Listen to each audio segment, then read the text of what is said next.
Notícia hoje é o Jamil Chad. Aliás, a reportagem dele, a análise dele sobre a vitória da extrema-direita é um dos assuntos mais lidos nesse momento na nossa página.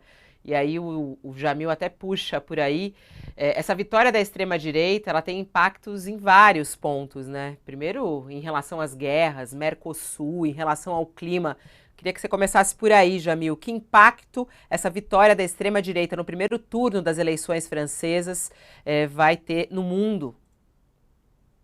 Olha, Fabiola, são vários os impactos. Eu gostaria só de incluir algo que não está nessa matéria de hoje, mas ontem eu citava, que é justamente o simbolismo de ter o país, que é o país do iluminismo, o país que estabeleceu várias das regras do Estado contemporâneo nosso, tudo isso sendo basicamente passado para a extrema-direita. Isso, claro, se o segundo turno confirmar, a gente já sabe essa história. A última vez que a extrema-direita esteve no poder na França foi imposta pelos nazistas alemães. Agora é pelas urnas. Então, obviamente, é algo diferente. Alguém vai correndo dizer não é a mesma coisa. Mas olha, gente, eu estava até conversando, né, com o Josias antes aqui. Quando eu cheguei à Europa há 24 anos, falar o nome Jean-Marie Le Pen, que é o pai da Marine Le Pen, tinha que ser dito sussurrando.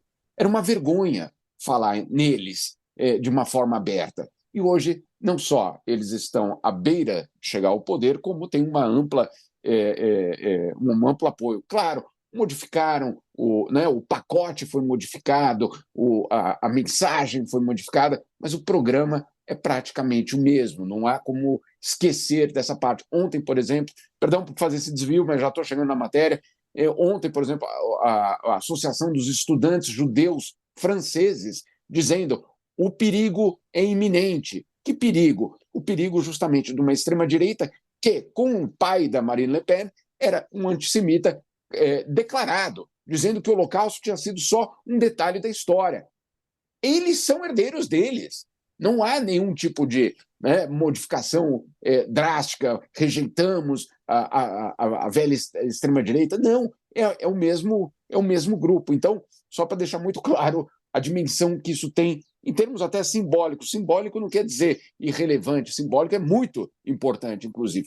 Agora, para a política externa, esse é um tema muito fascinante ao mesmo tempo, mas vai dar uma chacoalhada no sistema internacional, sem dúvida nenhuma. Em primeiro lugar, a extrema-direita mantém uma relação com Putin tão grande, Fabiola, que eles foram acusados lá na eleição em 2022 de serem financiados, de terem a sua campanha presidencial, no caso de Marine Le Pen, financiada pelo próprio Kremlin. Então, você imagina essa situação. Segundo ponto, o Bardella, que é o provável primeiro-ministro, se isso aí tudo acontecer, já deixou claro, não vai aprovar qualquer tipo de envio de armas e muito menos de soldados para a Ucrânia. Ou seja, aquela ideia da Europa coesa em relação à Ucrânia começa a rachar. E não é que começa a rachar com a Hungria, com a Eslováquia, com algum país menor, e não dá nenhum desmerecimento a esses países, mas vamos combinar aqui. A França é a segunda maior economia da Europa, é parte da OTAN e o grande poder militar da Europa, uma potência nuclear, membro do Conselho de Segurança da ONU. Essa é a França. Né? Então, óbvio, você ter esse país dizendo já não apoia o Kiev como antes, olha, é obviamente uma mudança gigantesca no que se refere a Kiev, no caso, a guerra na Ucrânia. Agora, tem outros pontos, nosso ponto específico, Mercosul. É, óbvio, o Macron já colocava enormes resistências, mas o que o Macron queria, no fundo, era uma barganha, era conseguir mais do Brasil, conseguir mais acesso e, claro, limitar o acesso às exportações brasileiras de agricultura. No caso da extrema-direita, tudo indica que não haverá nenhum tipo de acordo.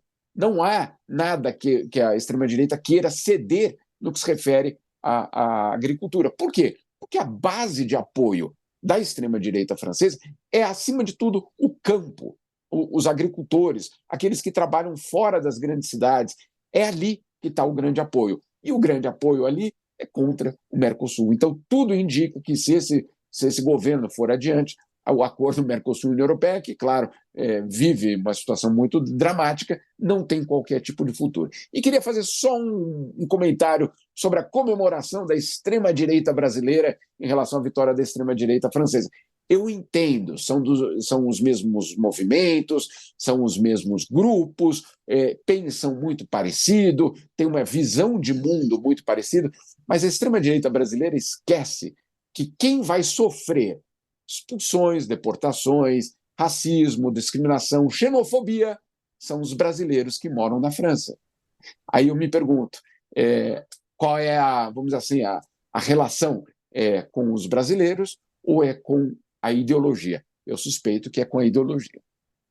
Sobre essa celebração, né? Tem até aqui já o post de Eduardo Bolsonaro, deputado federal, falando qual é a dificuldade de escrever extrema esquerda quando eles depredam e vandalizam tudo. Por que chamam de manifestantes? Ele falando aqui sobre a manifestação que aconteceu após o resultado das eleições francesas. Há muita celebração, como você disse, né, dessa extrema-direita aqui no Brasil, e eles querem que se fale da extrema-esquerda também. Como é que você